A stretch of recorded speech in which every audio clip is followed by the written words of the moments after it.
Ladies and gentlemen, you're rocking with your girl, Ms.LACY, Iconic Chronicles magazine, and we got Bay Area celebrity, award winner, Kimball Hooker, y'all. What's, Hey, hey, how you doing? we good, we good. I always seen you getting an award or doing a show on Facebook. You're well promoted. And I was like, Kimball Hooker, Kimball Hooker. And I had an opportunity to meet you over at Yoshi's at the Lunel event.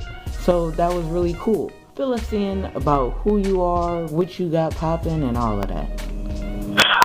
Well, I'm actually a Bay Area resident, been here all my life, and I'm a local musician, but my music is international. I've been playing music these last 30 years, and I range from the pop, R&B, soul. I'm a singer, songwriter, musician. I play many different instruments. I also engineer and produce. And when I was at the Linnell event, it actually started on her birthday in L.A. A lot of people don't know that, but it was at the OHM Theater.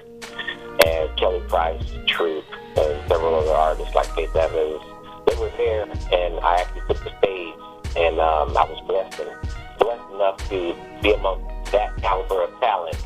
And I mean, we just had a real, real good time. And happy birthday to Linnell. Your birthday don't never stop, girl. Hey, you are one talented man. And you said for the past 30 years, you don't look 37. Wow. That is funny, and that's a compliment. I got a picture with you. Yeah, absolutely. Absolutely. It was a pleasure meeting you. We took some great pictures. I saw those and posted those online. We got a lot of compliments and nice things said about it. But, yeah, no, I'm a little bit older than that. I won't reveal it, but, yeah. Hey, you know what? The music keeps you young. Hey, it does. And I was going to ask you about the history that's been keeping you so young. How did you get started playing music? In the church, I was, my mom and my parents, they took me to church. The funny thing is neither one of my parents are musicians, nor are my siblings. Wow. But I was still just the music, and I'm actually a drummer, so that was my first instrument is playing drums, and so I would listen to the snare, the kick, and just the hand clapping and the foot stomping, and I'm like, wow, oh my God, this is like running all through my veins. I'm like in love with this. So I found that at a very early age that was going to be my calling. That was my calling. And at church. That's what's up. So were you like one of those drummers that waited for the other drummer to get off, or showed up to rehearsal or service early so you could play for the choir marching down just to get on? You know what? I was always the baby of the bunch, and if I was lucky enough to sit next to the drummer, I was good. I know that feeling. Yeah, if I was lucky enough to sit next to him and get a good seat, I was good. Right. For many years, no, I never even played in the church. For many, up until late, I would say up in my 20s, I was still kind of like, because they had a lot of drummers. And, they were more or less the family members of the church. And so it was a big deal to play the drums in the church. It was a huge deal. So I was okay with that, because I got to play afterwards, and they had this thing called shedding, which I know you're familiar with being a drummer yourself. And so after the session was let out, then the drummers would get a chance to play at that time. But actually playing during service was like, that was like a wow moment for anybody who could sit and play the drums in the service. I went to Emmanuel Baptist Church off White Road in San Jose. So that was a big congregation, and a lot of famous musicians came from out of there. Actually, I think Dwayne Wiggins plays there now, and Dwayne Sweet is a famous keyboard player. He plays with the Whispers right now. He's the musical director for the Whispers. So a lot of famous musicians came from out of there. Man, I really respect and can relate to what you're saying. I was a church staff musician for Good Samaritan in Vallejo for 15 years as drummer and percussionist. And to go from a kid, watching them play, and you mentioned one of the highlights after church, the jam session. Right. And that is such a fundamental and developmental part of musicians, especially those of us that go to church. That opportunity, that's one of the greatest learning times, and to keep the youth there too. Right. And then and then to play, in the service and, participate in that manner, that it definitely is an honor. What's up with your recorded music, man? And what are you getting all these awards for, dude? I was actually in Las Vegas performing at this thing called Sherry Gordy Presents. And Sherry Gordy, for those of you that don't know, is Berry Gordy, the founder of Motown. It's his daughter. So she has a television show syndicated, and also it's on Ustream. And it's called Sherry Gordy Presents, and it's actually held at the Fiesta Station in Las Vegas, and it's every Thursday. And basically, they have talent that they fly in there, and every Thursday they have live talent from all over the world. And I was gracious enough, so humbled enough, so honored enough to be called. And she heard about me. I was, like you said, I'm well promoted online, and I have a lot of Facebook friends and real friends, and a lot of people that chime in on my YouTube page and watch my videos, my live performances and stuff. So her staff called me, and I flew in, and oh my gosh, it was like one big family. I really felt like it was like a throwback family reunion, because they all welcomed me when I flew in, and I got my room situated and everything, and the sound check went well, and they always was concerned about, are you okay? Can we get you something to drink? Do you have enough food? I mean, it was like, wow, this is crazy. So that's kind of where that came into play, is she heard about me online. And for those people that play music and write and sing, I'm just telling you, take advantage of social media. You're doing yourself a big disservice by saying, oh, well, I don't really think it matters. It does matter. I have friends in Japan, in Europe.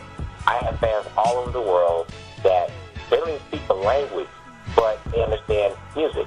And that's all they need to know, is they support me online. They go to my YouTube links, they go to my iTunes, they download my music, they watch my videos, they make comments, and they support Kimball HOOKER.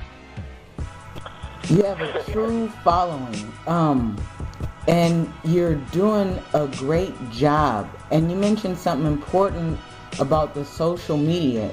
You got help, you got other people sharing, you're sharing, and your product is appealing. Yes, thank you. And you're investing into yourself too, because you got to get different places. You got to do additional promotions. Sometimes a little street promotion in between that.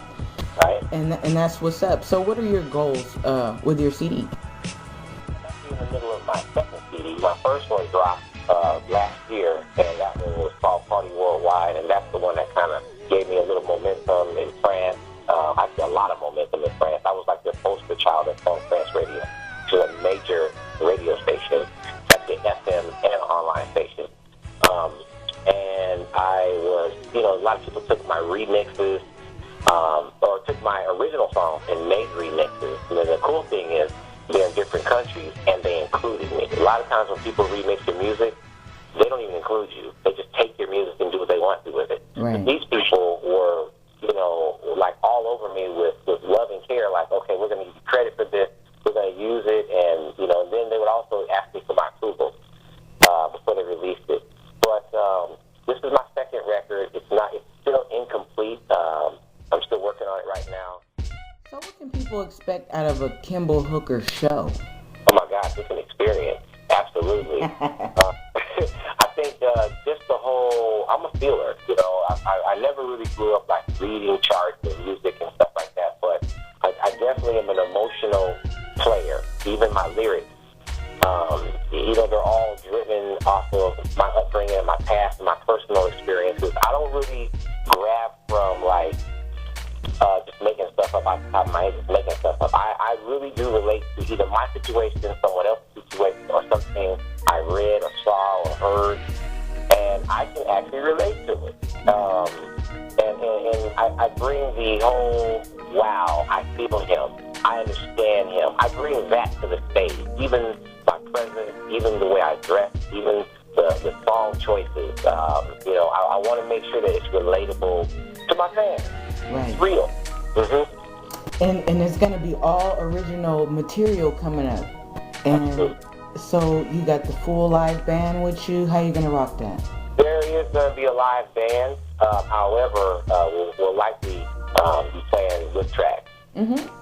We'll be playing with tracks, yeah. And so today, people rock the stage both ways, with tracks, without tracks, live, without live. So, but I will be singing. That's what I will be able to say. I will be singing. So they're going to get a live experience with Kimball Hooker, and I really pray that people do show up. It's going to be a great show.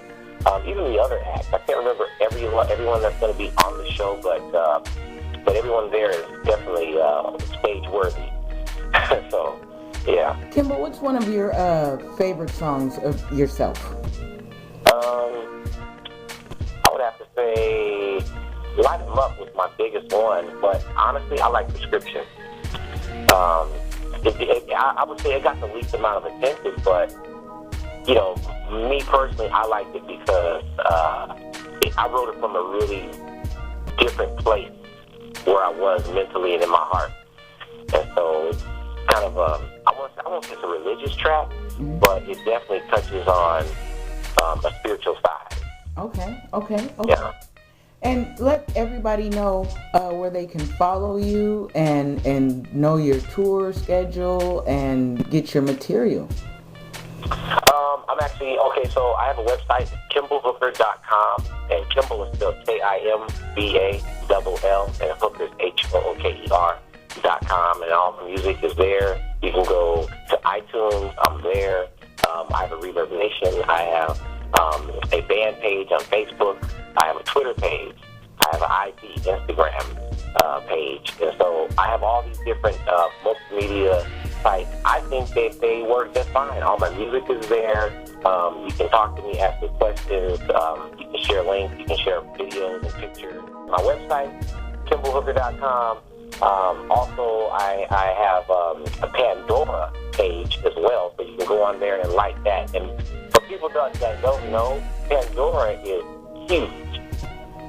So it's an app that you can put on your phone, and it's basically streamed music with commercial free.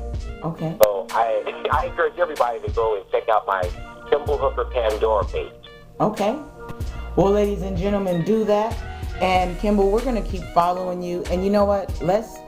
I think it'll be fun if we just start pushing Prescription on this side and making it bigger.